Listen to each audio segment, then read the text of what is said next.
Tonight, we celebrate Lag Baomer. Either it's because this is the day when the students of Rabbi Akiva stopped dying, so that's reason to celebrate. Or on the parallel track, it's the birth of the Zohar, the death of Rabbi Shimon Bar Yochai, which somehow is a simcha. But I wanted to share an interesting idea. In grade school, many people on Lag Baomer, the schools would take the students to do archery. I know in my day, archery wasn't the thing. Maybe it was too dangerous, so they turned Lag Baomer into a field day. We played sports, maybe had color war, and that was Lag Baomer. But archery was the classic event that took place on this day. And why is it? Some say, well, it's because of the students of Rabbi Akiva that died. It was really based on the Bar Kokhba revolt, and therefore they're playing archery to show how they tried to fight back. But perhaps it can also be related to Rabbi Shimon Bar Yochai.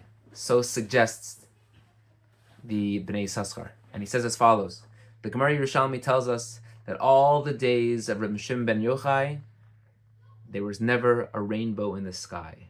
And whenever there's a rainbow in the sky, we know that the sign from Hashem that he wants to destroy the world. We're not deserving of it, but he's not going to. Meaning we're not deserving to live, but he's not going to because of the promise he made to Noach. And the word for a rainbow is a keshet. Says the Bnei Yissaschar, perhaps the reason why we play bow and arrow on Lag Baomer, why that minhag evolved, because a bow and arrow also is called a keshet. The arrow is called a keshet.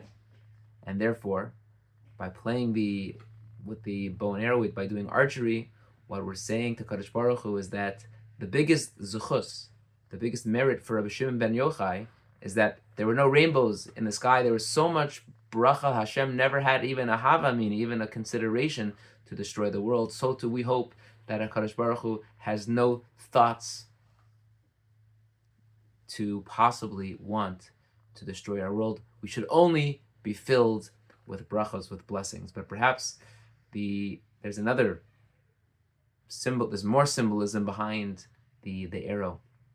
If you remember in Parshas Vayechi, we're told about Yaakov giving Shechem to one of the children. Why? Because he managed to conquer Shechem becharbi ubekashti, with his sword and his arrow. And Uncle says, what was his arrow? It wasn't physical archery, it wasn't a bow and arrow, but rather it was tefillos. HaKadosh Baruch Hu enabled Yaakov to accomplish more land through prayers. And when we shoot the bow and arrow on Lag Baomer, it's a physical reminder of the spiritual requirement for us to continue our tefillos.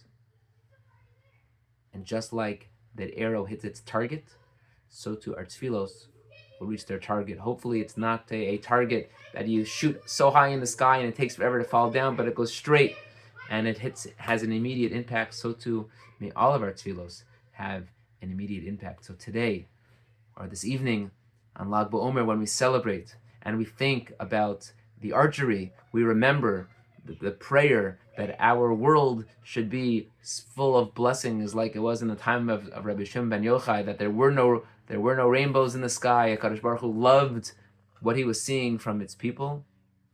And may we also remember to continue to daven for the safety of our brothers and sisters in Eretz Yisrael, daven for the hostages, daven for safety in Chutz La'aretz, in America, and may we all be zocheh to have a beautiful celebration on Lag Baomer, continuing through Shavuos and for many months and years ahead. Have a wonderful Shabbos.